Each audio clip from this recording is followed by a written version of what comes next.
Ladies and gentlemen, please join me in welcoming to the stage Alireza Daneshvar, founder and CEO of Pioneera Biosciences, who leads advancements that are reshaping the healthcare landscape. We also have Dr. Mousa Abuhantash, clinical research scientist at Abu Dhabi Stem Cell Center, who brings unparalleled insights into cellular breakthroughs that are saving lives. Nadine Younes, she is a PhD candidate at Qatar University who provides fresh perspectives through her groundbreaking research.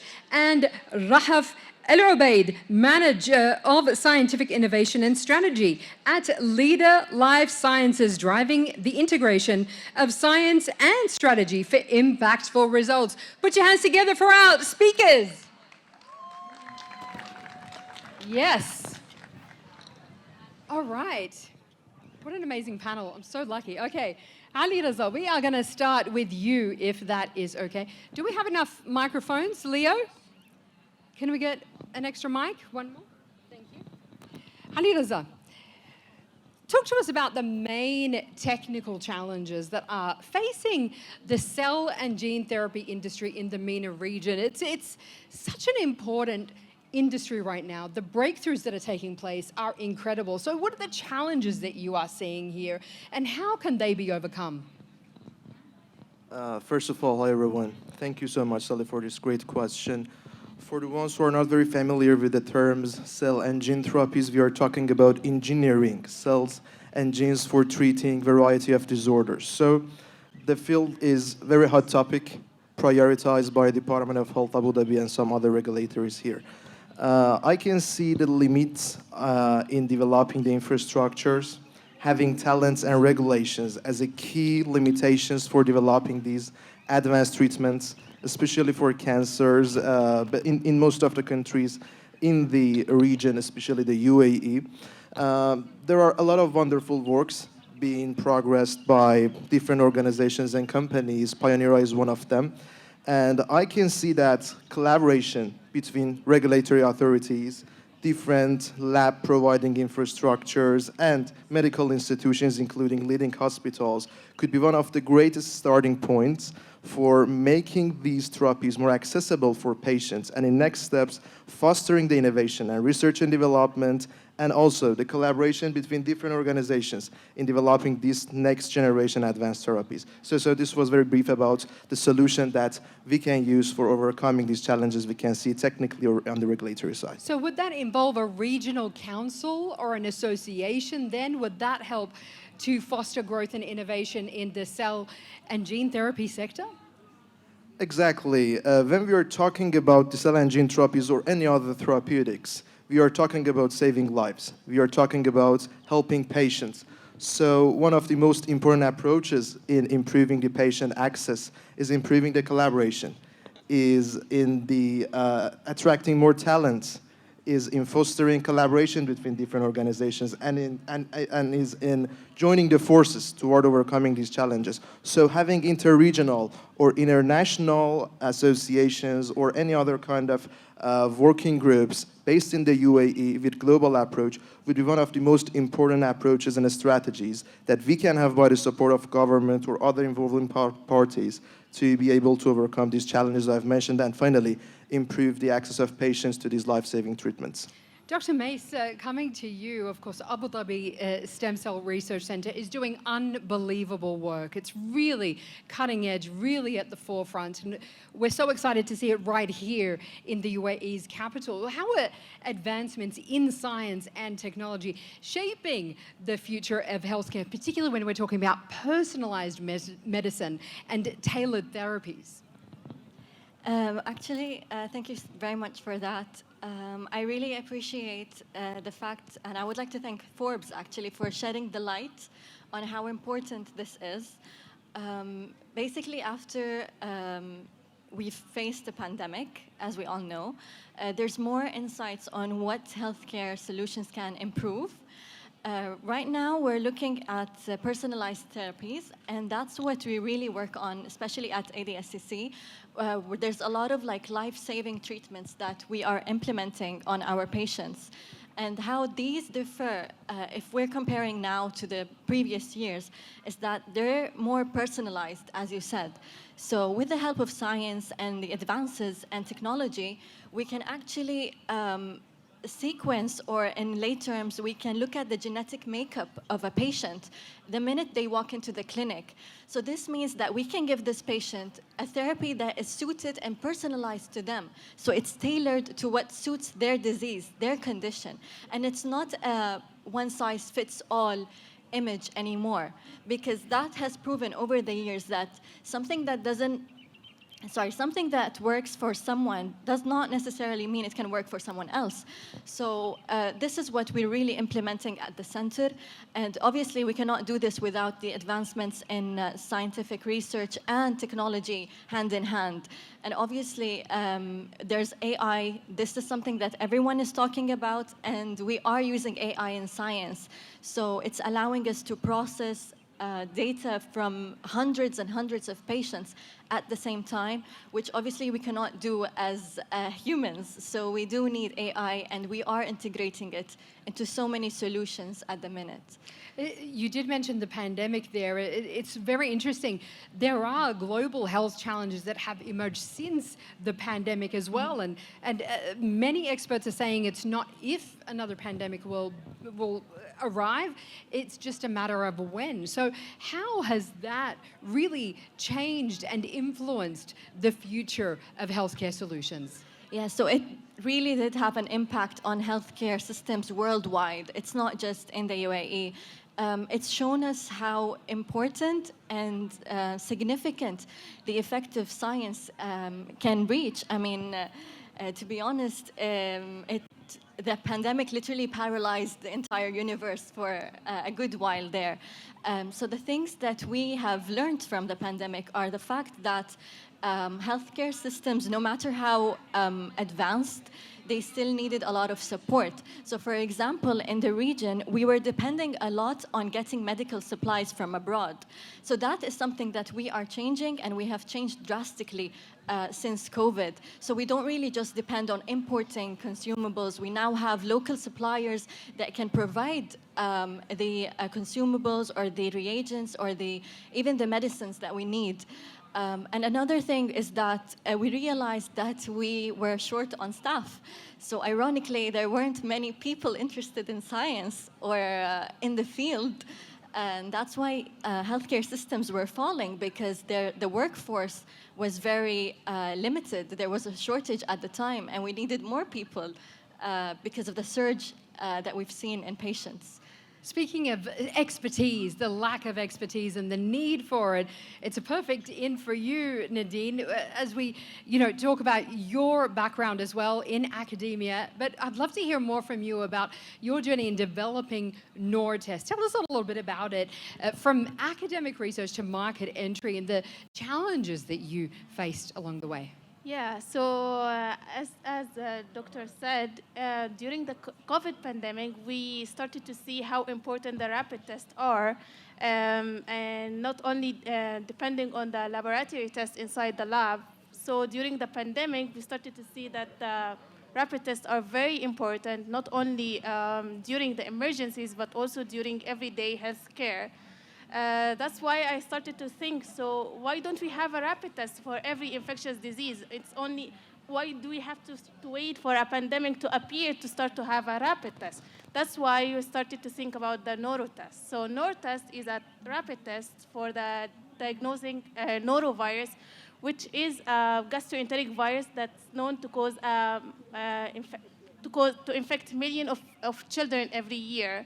So it's basically a rapid test for detection of norovirus, and to try as much as possible to stop the pandemic before it appears.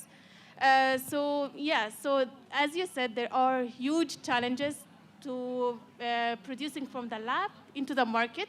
So there are so when we started to have collaboration with academia, we started to see problems with the funding, problem with how do we get it from the lab into the market, and with the regulation, with the Ministry of Public Health, and all the paperwork to start to get the test from a lab into the human or the people who need it basically.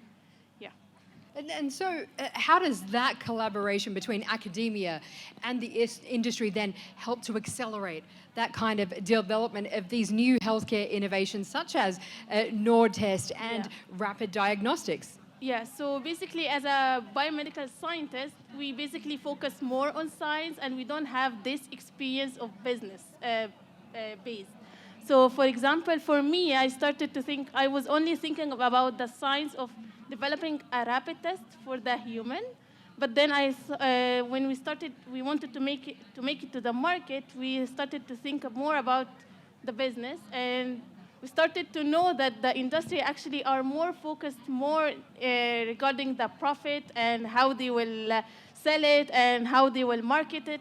So it's basically completely different from what we do in the lab or in science. So we started to for me, it was a huge experience and a huge knowledge to started to have collaboration with industry. But yeah, we are getting there. So yes. Amazing. We love to see it. Rahaf, if I can come to you now, as an entrepreneur, how do you see entrepreneurs in the biomedical space leveraging novel technologies to create a significant impact in healthcare? Assalamu alaikum, everybody. So it's actually a great point, and following from what Nadine just mentioned, that entrepreneurship or commercializing the actual product, it's what makes the impact. It's the thing that actually makes a difference and makes it actionable. So I would say entrepreneurship in the biomedical space or the life sciences space in general, it's like a silent force. That was proven again with the recent pandemic, is that merging let's say, the scientific expertise and background along with the right business strategies that would allow an entrepreneur to actually identify, okay, what are the technologies that are actually needed for this part of the world, and how can we commercialize it, or let's say penetrate the market with it to make it more actionable and more, let's say, available for healthcare professionals and researchers. So that's, I would say that it's definitely a great force, and this is exactly what we do at Leader Life Sciences. I mean, one of the aims that we have is to bring in, or let's say, allow entrepreneurship to really flourish in the biomedical sciences space, and allow access, connecting scientists, healthcare professionals with these emerging technologies. It's really important for us to see an actual impact and to see a difference in the healthcare ecosystem altogether. The potential is incredibly powerful, but there are, of course, key challenges in the commercialization of biomedical research products in the UAE and this region in the GCC as well. What would you say are some of those particular challenges, and how can we overcome them? So actually, we were discussing this with another fellow lister, Dr. Asma from NYU AD, because this is the current situation that she's in, and as you know, industry partners, this is one thing that we have faced, and it's a huge gap that we've seen in the past few years, of course. So. Firstly, I would say the most important point to speak about here is something that my colleagues have spoken about already, which is collaboration and partnerships. And when I say partnership, I mean the regulatory authorities and bodies, industries, academia, healthcare centers and organizations, and of course, entrepreneurs as well. Because entrepreneurs in this space really carry the key to bringing all of these parties together, ensuring, let's say, a smooth or a well-informed regulatory process, registration of products, and ensuring also the commercialization of these products as well. And it's very important, since currently, as in the GCC or in the UAE, we're moving towards that vision of صنع في الإمارات. So through that, overcoming these these challenges through such collaboration would definitely be great for us to see in the next 3 to 4 years more pharmaceutical products and pharmacies that actually have the stamp of Suna fil Imarat. It's really, really important. And the other thing that I would say it's very important for us to kind of face these challenges is market adoption. And again, entrepreneurs in the life sciences space are much needed, as you just mentioned, to ensure the right strategies to kind of prepare the market. And since we're speaking about emerging technologies, novel technologies, and basically new ones, it's important to create the demand, because you're not going to have demand of something that does not exist, right? So that's a partnership, and accelerating market adoption is something that's very, very important, I would say. And also, of course, developing that trust within the market for these new technologies, new innovations, new developments as well. And so to round off this incredible discussion, I'm going to come around to all of you and to ask, Alireza, if I can start with you, what are the key strategies for identifying healthcare challenges and developing that patient-centric solution that improves care and outcomes? And this will be the same question for all, please. Thank you so much. Thank you, my fellow panelists, for wonderful discussion. Thank you, Sally, for this great question. As I've mentioned, and as all fellow panelists mentioned, collaboration would be a key if we want to have a patient-centric service delivery for improving the patient outcome, for improving the access of patients to novel life-saving treatments, and actually for fostering the research and development, even on clinical side, our research and development side, on overcoming technical challenges side. So I believe improving the collaboration between different sections would be a key if we want to measure how we are successful in improving the patient outcomes.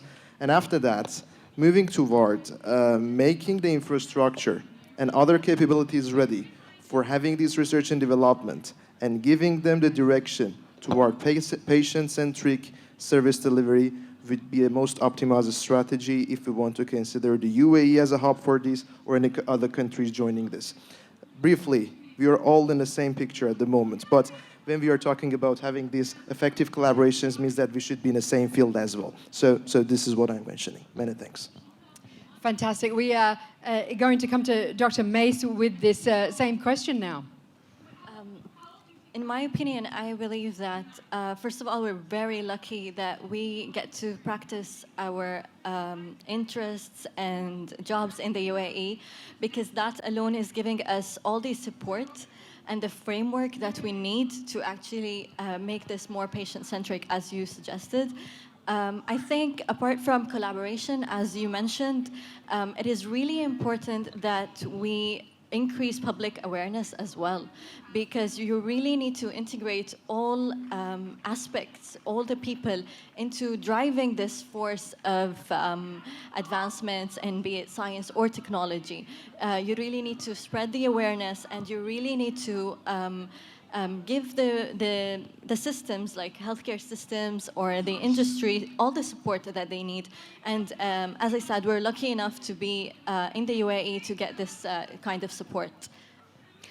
Just so that we can get that buy-in from the public and to get that awareness, I know that so much is being worked on at Abu Dhabi Stem Cell Center. What are some of the most incredible things that we can really look forward to because of the research that is being done that you're seeing right now, Dr. Mace? So we cannot really disclose some of the projects. I'm personally working on a project that's in collaboration with Japan. And Japan are pioneers in stem cells. We all know we're working directly with people who won the Nobel Prize with stem cells, with working on stem cells. So we really are transferring the technology from abroad all the way here in the UAE. And that, I think, personally, that's like the light of hope that I see.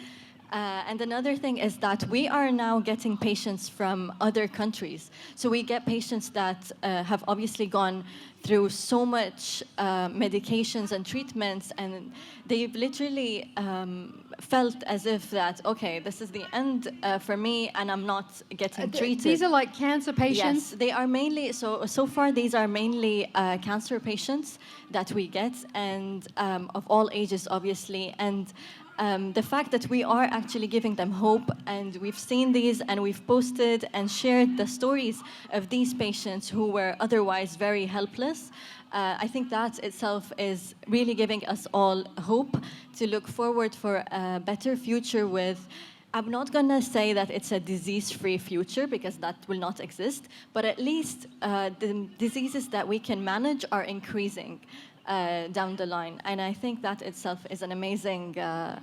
aspect to look forward to. Absolutely, and the treatments will be more effective.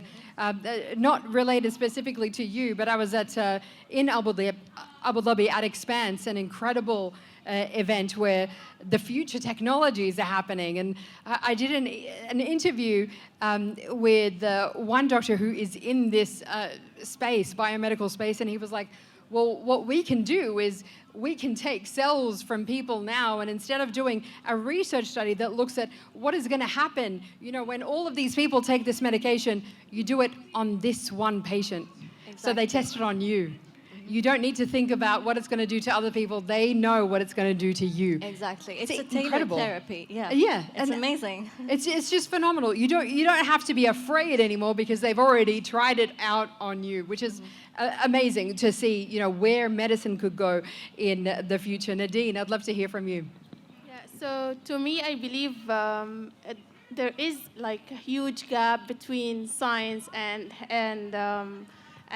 still between science and the hospitals and the healthcare. So we are all under the healthcare umbrella or healthcare facilities, but there is still huge gap between what you're going to do in the lab and how do you get this from the lab into the people who need it.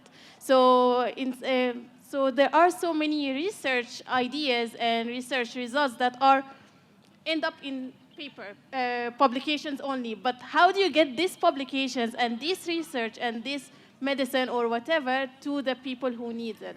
So this is the huge gap. I believe that if you try to reduce this gap, then you will have, as you said, disease-free world or so something like this. Yeah. Absolutely. And Rahaf, this is where companies like Leader Healthcare come in. Yeah. And this is the crucial gap, isn't it? So what are you seeing as the future? Where does this need to go? Firstly, I would like to highlight the positive note, just like what Dr. Mace mentioned. Being in the UAE, it's definitely incredible because we get to see that firsthand. I mean, just like the recent news, let's look at the pharmacogenomics software and solution that was developed by M42 specifically for this population, which of course it's where you could have all of the GCC population under that umbrella as well. And I mean, that's incredible because we're finally seeing solutions that are patient-centric, that are actually personalized to this population, because we've been relying, and I believe I had a conversation earlier about this as well, we've been relying on solutions or pharmaceuticals, treatment methods and therapies that are in the West. So one thing that is that's really going to take us to the next level is having it developed where we are right now in this region, and it's absolutely incredible to see it happening, and through, of course, the adoption of different biomedical sciences technologies and so on. It's definitely gonna take us there, and we're seeing that in the very near future. Yeah. Inshallah. We can't wait to see it. الابتكار صنع في الإمارات. Ladies and gentlemen, please join me in thanking all of our speakers for this incredible conversation. Thank you all so much. Fantastic.